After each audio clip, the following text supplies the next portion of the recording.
Hello YouTube, what up? Now it's time for the Potato Dark Mage and the darkest of Dark Knights, say it, Dark Knight Cecil. Finally getting his LD boards, I think he's the last one. Anywho, in this video, before you pull on Dark Knight Cecil and Papalymo's LD, why did I say them in that order? I'll go over them and give you some things to think about before you potentially use your limited resources if you're new to the channel. I play both JP Global, I upload all my stuff, and I use some of this knowledge experience to help form my opinions and help others potentially decide things. I want to hear what your plans are, so go in the comments, leave me a comment section with your thoughts on the banner and for the event. Like the video as well, subscribe to my channel, hit the notification bell so you don't miss a video, and consider becoming a member. $1, you get some emotes, and I always reply to your comments. Let's get started. Dark Cecil, finally back from the grave. There's more Dark Knight jokes to be made there, but I'm just gonna keep going. His role, if you're not familiar with it, is he is a dark damage dealer. Wow, lots to say it so far. He provides launch on a skill 2 along with party battery. He manipulates his HP to deal damage. He harms himself and then he can recover, and his skills are based on that. He also has delay, and he provides an HP damage up debuff, 20%, pretty strong. His rework, his HP conditionals were previously he needed to be at or below 50%. I don't know the exact, but it needed to be that condition to activate his plus skills and some of his buffs. But now it's just below 100%. So his conditionals are way easier to hit, which I think is kind of lame. It was kind of fun managing the HP, but now you really don't have to think about it, which whatever. And his skills do more damage. As for his C90, his additional ability now does an HP attack. He gets EX recast up, so his skills actually he used to take 3 skills. His EX are pretty slow, but now he takes 2 skills. He also recovers 2 skills on his EX, so he's never running out of skills ever again, and his actual EX is now 4 HP attacks. Very good. He has LD boards, which he was lacking, enabling his HP damage up call, but the actual LD is 4 HP attacks with 50% splash. The buff he gets now enchants himself with Dark, so he's hitting a lot harder, and he has the stolen brave damage up to hit harder. And his LD call is not nerfed. It's an AoE, 1-turn delay, and it's a 4-turn HP damage up debuff. So the same one. Very good. Let's see. Now that's really all I had to say about him, though. Now for Papalymo, the main star of the banner and the new LD. His kit, he is an elemental damage dealer, specifically fire and ice, and he has free and consecutive turns. So he jumps all over the place. Well, he doesn't jump around. There's no high turn rates. He's just free turns and consecutive turns. Sorry. As for his rework, his skills now have 2 HP attacks a pop. His skill 2 has refunds afterwards, and if you manipulate the skill 2 plus, it has 3 HP attacks. I think you get that from using his skill 1 and then using his skill 2 afterwards. So his skill 2 hasn't plus, don't press it. But as for his C90, his special HP foul has more overflow, and he gets this by using his EX. He gets by getting an overhead stack. Just overflow on 1 more hit, not really much of an improvement there. His EX, both of his versions, the fire and ice one, which he gets depending on whatever stance he's in, depending on his skills, are 4 HP attacks respectively, the fire one being the AoE one and the ice one being single target. He gets an instant turn at quest start to choose his stance, so think like Lena, how Lena gets a skill to set up, or Gladio gets a skill to set up in the beginning, and it's a free skill, so they can choose their stance. And then his EX will be charged right afterwards, so you can just jump right into things. And his overhead can now max out at 2 stacks, so you can actually save a charge of his overhead. But this will play nicely into his LD, which we're about to talk about. Whew, so this LD, there's a lot going on, but it's actually not that complicated. The actual LD attack is pretty good. 4 single target HP attacks with refunds, and it's a free instant turn, and he gets 1 of his overhead stacks. So remember, this can go up to 2 now, and he gets a new buff that grants his new Brave Plus, which plays into his stuff. Well, we gotta go over that next. The buff itself, it stacks after any action for a max of 10 stacks. So anyone doing anything, C65 and calling, but any allies doing anything, enemies doing anything, Papalymo doing things, it goes up to 10. And once that buff gets to 10, his overhead is Polyglot, I think it's called, will go to 1. So you can charge up his stuff like this.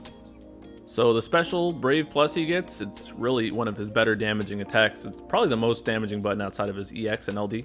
But it's 4 single target HP attacks with refund in the middle. It's a free and instant turn, and it takes up 1 of his overhead stacks. So really, how you end up playing Papalymo is you let others act, and they take up these buffs, and you pay attention to all his buffs. So there's some overhead management, and there's his stacking consecutive turn whatever action buff, the one that goes to 10 stacks. I don't know what it's called. And so you want to maintain that such that Papalymo can launch his Brave Plus, and he wants to use his Brave Plus and EXs. He probably wants to not use his skills as much because those are his lowest damage, and you can just get a lot of consecutive turns if you've loaded them up and then let him fly.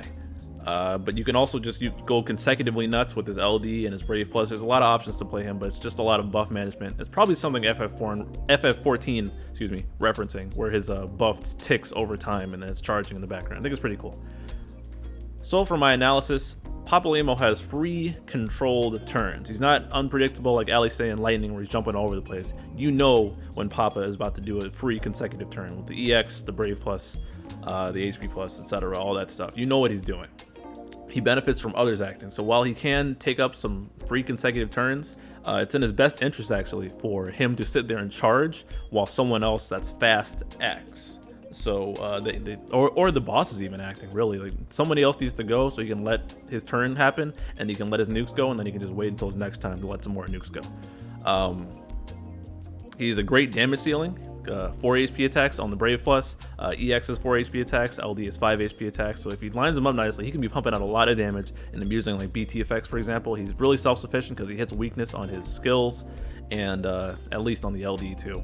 And he has a staff ultimate weapon, which is a pretty competitive ultimate weapon. So if you put that on him, you could throw it to somebody else and not really feel bad. We are in the post-Garnet era. Weaknesses, again, damage dealer. I feel the need to repeat this because people don't get it, because units either seem underwhelming when they haven't invested, or they seem like gods when they have invested. If you want him to be competitive, you need to invest. Blue armor, ultimate weapon, all that good stuff. Stack management. You need time to build, and you got to pay attention. Some people can't pay attention and play this game. So if you can't, then Papalymo probably is not the character for you, and you need time to build them. Papa can spam turns, but that's how you run out of his LD and you lose the options for turn manipulation. So he's really better off with other people taking turns and then using his special attacks when they get ready. His base skills aren't great. You want to avoid pressing those as little as possible. I mean, Fire Stance is for AoE and single target, and Ice is for single target. So just 2 HP attacks, and then, well, I guess 3 HP attacks on the Plus version, but you really don't want to be pressing those. It's really about the EX and the Brave Plus. He does not self-enchant, so he has some non-elemental moves that he will not be able to take advantage of the weakness damage on. That's about it, really. And that special HP Plus is just bad too, with 1 HP attack being AoE. I'd rather press anything else. As for teams, you could bring him with Lude and Selfie for the EX charge, get him some more of those EX stacks faster. I think Selfie's probably the more consistent than Lude because it's a consistent increase in EX charge. Because using his EX gives him an overhead, and getting an overhead means he can use a special Brave Plus. It is not easy to explain. Dear God, I hope there's no flowcharts for Papalymo, because it again is not that difficult. Just get the overhead stacks, man.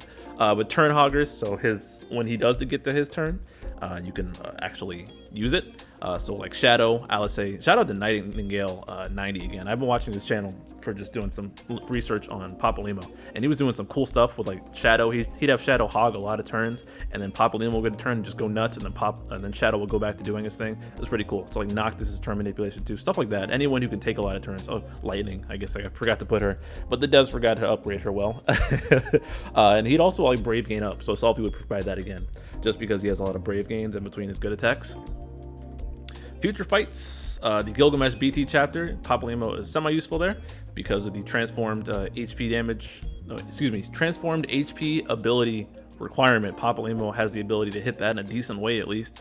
Transcendence 8 right, where you want to do consecutive turns.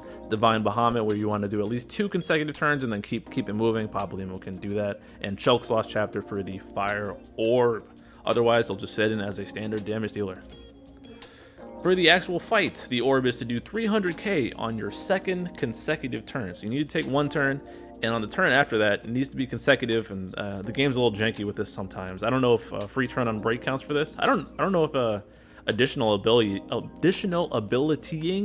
words are hard, counts as going into that, but there's a lot of characters who can do that anyways. But the orb does go away provided you can do this, I believe. I was a little iffy on the mechanics because I blew through it in JP, but I tried to scrape something together. But it looks like if you do those consecutive turns, you're good. The boss, while the orb is up, he frames his turn. I think he gets a little thicker He gets Brave regen after everything, so no break abuse. You got to do your consecutive turns, and if you let him get a turn while the orb is up, then he does Mega Flare Plus, which hits a bit harder.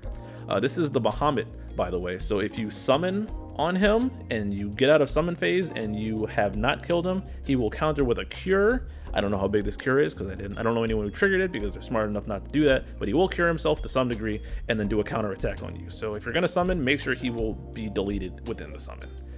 Yeah, and don't get attacked while the orb is up. So useful units that are relatively recent. There's a lot of people who can hit this. Probably, I can't confirm whether the consecutive turn on break people like Jekt or Lightning would be handy here, but like Alice, her getting moved up is going to be very helpful here because she can easily hit the condition. Queen, because she can Brave Plus into HP Plus probably, assuming she's Berserk and hit the orb. Vivi, because he's going to be able to skill 2, which is free and instant, and then he's going to be able to attack afterwards. Or Tifa, because she's just getting C90'd up. She could just skill 2 into skill 1, and the orb is no longer. Reigns is also a good option here, just for his turn manipulation. There's a lot of options here. Not a very restrictive fight in the slightest. There's an ad, by the way, a hope ad that can give him like shell or protect or whatever, but yeah. So what are my plans? Skip. I have Dark Cecil already. Papalymo seemed interesting to me on paper, but knowing me, I think I just get bored of him quickly. Honestly, I don't want to invest in staff. I'm already committed to my sword for Yuri, but I was looking at him like, yeah, he looks kind of interesting, but would I run him that often? Ultimately, probably not. So I mean, yeah, not the banner for me. I think Papalymo is honestly not getting the praise he deserves. I think he is an LD only DPS, but I think he is a sleeper hit right now, honestly. And I've been making fun of the whole, hey, look how good people are with full investment, because obviously someone can be good with full investment. But Papalymo, especially having all those HP attacks in consecutive turns, he can dish out a lot of damage. God forbid use Garnet alongside him, and I hate that I have to say that, so I'm just gonna keep moving. So before you pull on this banner, so here's some things to think about. Again, if you got your favorite and you know what you want to do, by all means, do what you gotta do, but this is for some people on the fence. This is tricky, because my recommendation before was, before Garnet was, Dark Cecil, HP damage up call. This is a good opportunity to grab one at least. So that opinion got kind of nerfed because we got Lilith, who is also an HP damage up call that can have an uptime of 6 turns, whereas Dark Cecil is a 1 turn delay and another one. So there's, I think at best, maybe if you're not interested in Papalymo, I consider throwing tickets for Dark Cecil's LD so you can get access to an HP damage up call, because those are always handy. If you're not investing in Papalymo all the way, don't go for him. Don't max his weapons out because he's gonna feel underwhelming. I mean, obviously, if you haven't gotten a taste of the ultimate weapon madness, then it wouldn't seem that bad to you. But once you go down that path, then yeah. But he can drive off-turn stuff, follow-ups, core, etc. I mean, I hate that I have to bring core and Garnet into the equation, so I will. But I do think that Papalymo is a bit underhyped as a damage dealer, and that while you obviously someone with big investments, and Alice stole some of his shine by being a turn hogger, but I don't think you'd feel bad if you invested in Papalymo and invested all the way, personally. But if you're not going to, if you already got if your damage is set, if you're good blowing stuff up already, then I have no reason to recommend Papalymo. And if you're good on HP damage up calls, then Dark Knight Cecil might be a nice to have, but I can't really recommend him either. I think his damage is average at best, and I think the fun kind of got ruined out. I'm really salty about that. They nerfed his conditions to not caring anymore. So I think Dark Cecil's average. I think Pop is above average. But if you're not going hard investing on either of them, and you already got HP damage up calls, I think you can safely skip this banner. That's all I got, though. Let me know what you guys think in the comments. Again, be sure to like the video, subscribe, all that good stuff, and I'll catch you guys later. Peace.